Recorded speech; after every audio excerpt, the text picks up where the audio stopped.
Здравствуйте! В классической астрологической школе считается, что с конца августа и далее празднуют свои дни рождения солнечные девы.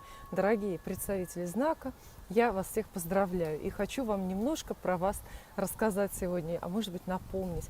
Планета-управитель вашего знака Меркурий. Меркурий в вашем знаке находится еще и в расцвете. То есть Меркурий – планета коммуникации, поэтому девы умеют договариваться. Это одно из ваших ценнейших качеств. Но у вас в изгнании Нептун, поэтому вам не хватает оптимизма, знаете, какой-то вот такой вот веселости. Девы действительно достаточно сумрачные люди, как правило, и у вас падение Венеры, поэтому вы испытываете трудности в проявлении ваших чувств и эмоций. Девы любят порядок и совершенство, сдержанные и тактичны, любят анализировать людей и обстоятельства, надежные и преданные, и кроме того, любят работать. Вот что мы узнаем про деву из популярных источников. Ну, прямо образцовая модель человека, правда? Любим мы друг друга подхвалить, и много всегда находится желающих узнать о себе не совсем правду. На практике же вот эти, несомненно, положительные качества у многих оборачиваются своей вот обратной, такой вот негативной стороной. Так, привычка, например, все систематизировать лишает деву творческого инстинкта и спонтанности мышления. Может быть, поэтому среди великих известных творцов так мало представителей вашего знака. Привычка сдерживать свои эмоции тоже к определенному возрасту сменяется у многих привычным равнодушием.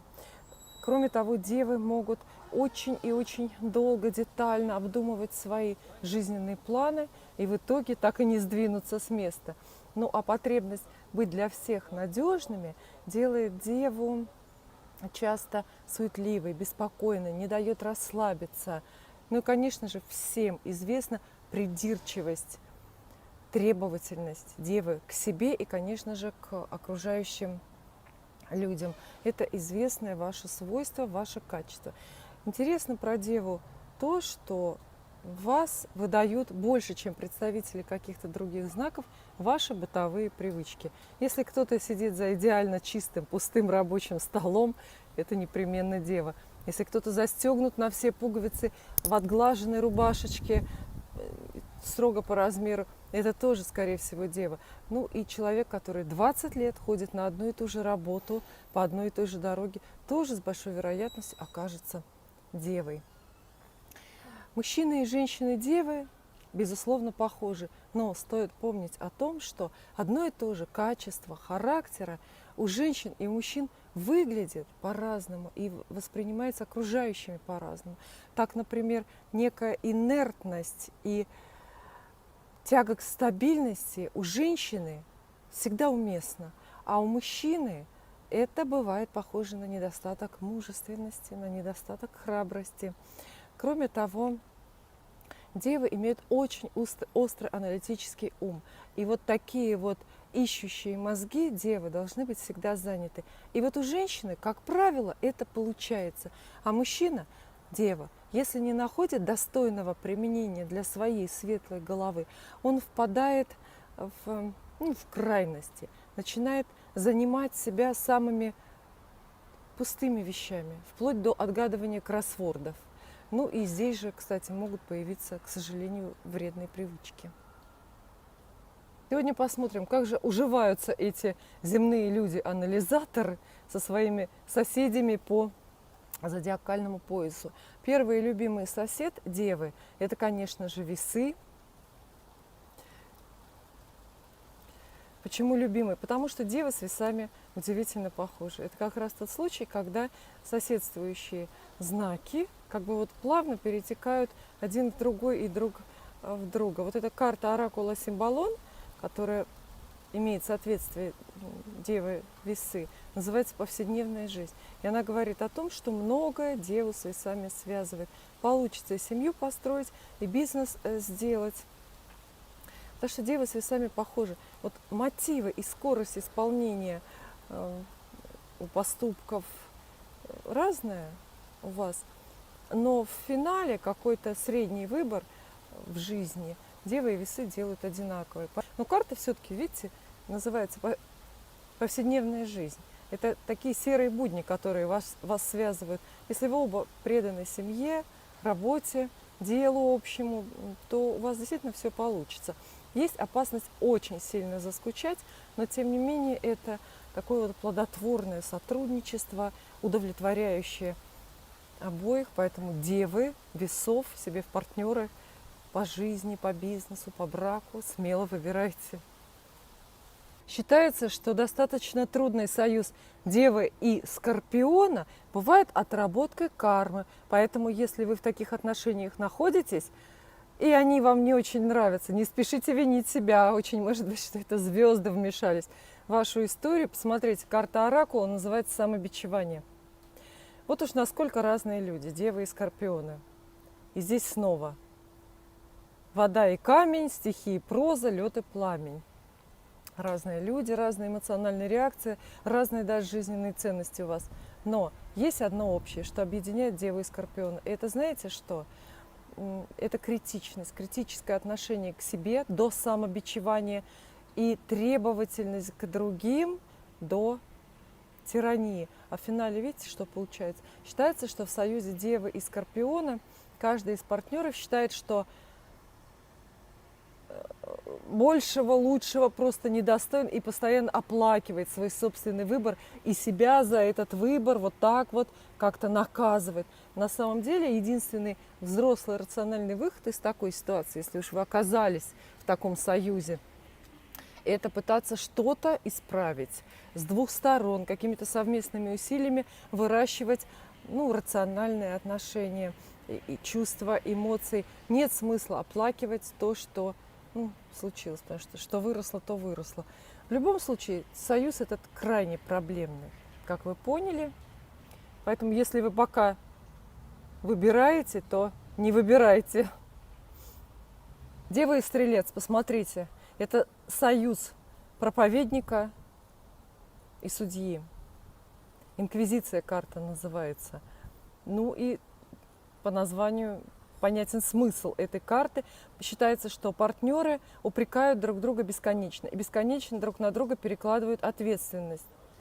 И интересно, что именно рядом с вроде бы миролюбивой девой такой стрелец с легким характером становится гневным и становится способным на проявление самых негативных своих эмоций. Здесь снова много взаимных претензий, осуждения, критики в адрес друг друга. Союз двух земных людей, Девы и Козерога, представляется оптимальным, а получается на деле все наоборот.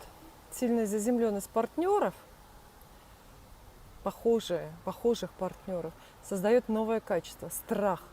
Два человека в таком союзе имеют относительно друг друга большое недоверие и всякие иррациональные фобии. Это, правда, отношения, в которых так много сомнений, что ли, отчужденности и неблизости. Это отношения, от которых хочется бежать.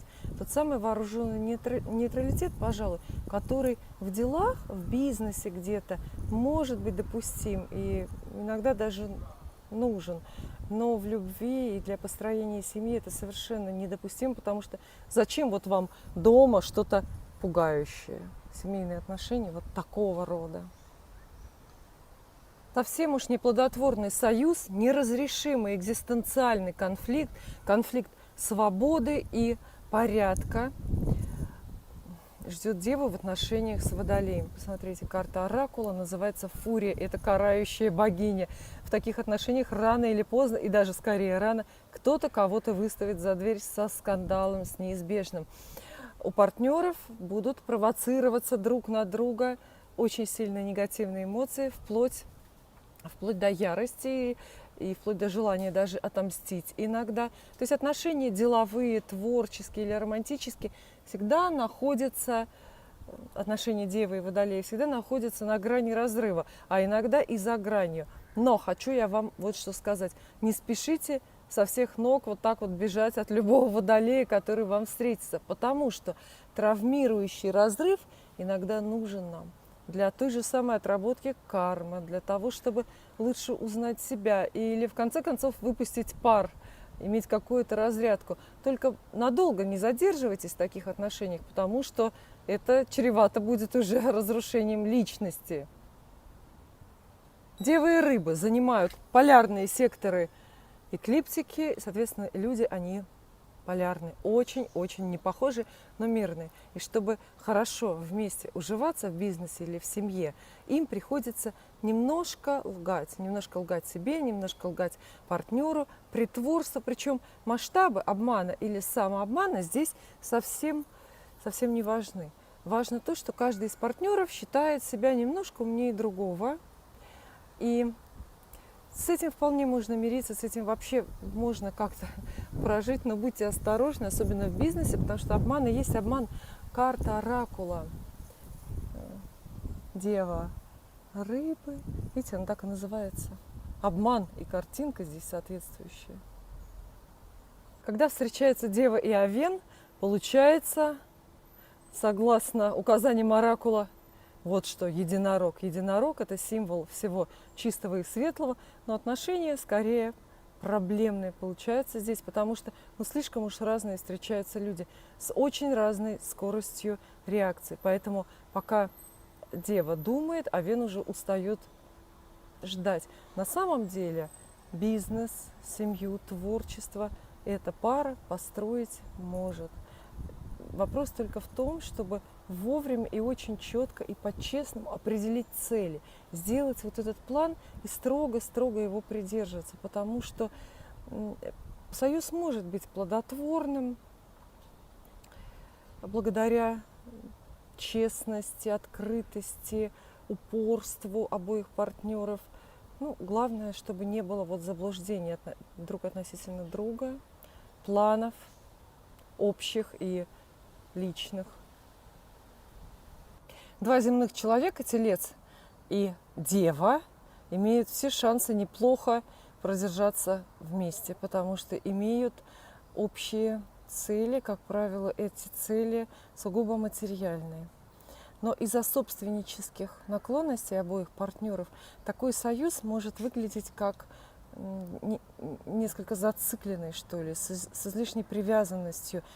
И видите, карта вот эта, она называется привязка, союз-то плодотворный, но если вдруг он распадется по каким-то причинам, один из партнеров будет эту потерю очень долго и болезненно переживать. Но на самом деле отношения Девы и Тельца могут быть просто восхитительными, если получится отказаться от взаимной скупости.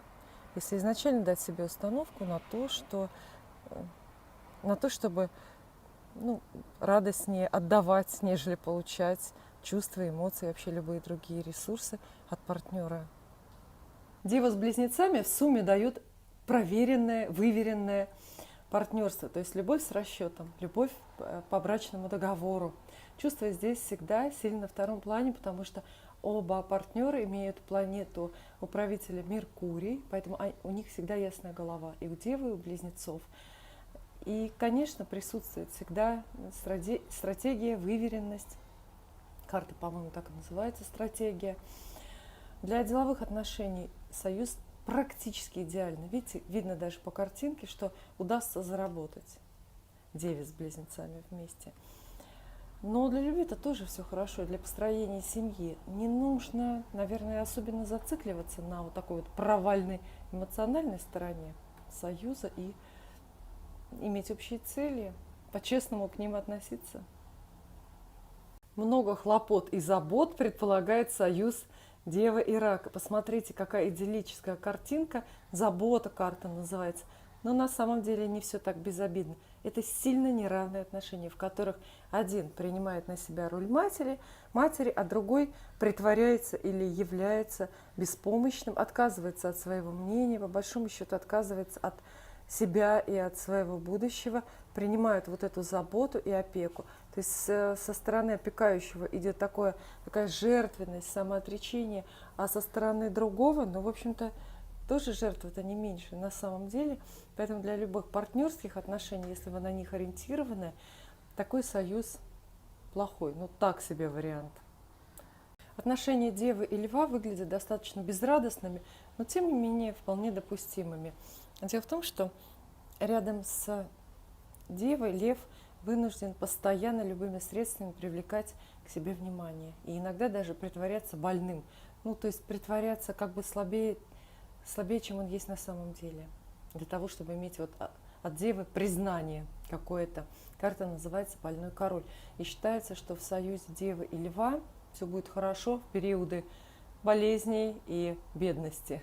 А вот когда в здравии и в богатстве, то вот здесь как раз начинается проблема, потому что так уж получается, что Дева самостоятельности Льва и независимости его совсем не приемлет. Ну а про союз Девы и Девы карты нет. Оракул предполагает, что здесь и так все отлично. Действительно, когда двух дев связывают глубокие романтические чувства, их союз бывает просто чудесным.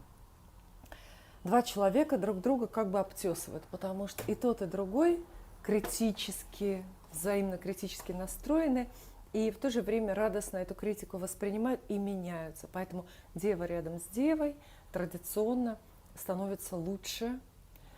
И, естественно, для делового и для творческого партнерства это прекрасно, потому что удается двум девам замечательно договариваться, будет такая дисциплина на предприятии, в хозяйстве, и, естественно, прибыль и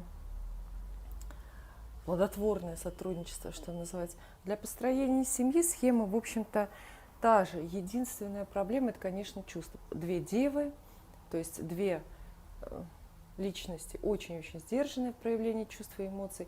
В общем-то, чувственность и какой-то романтизм можно даже не выдавливать, потому что все равно не получится.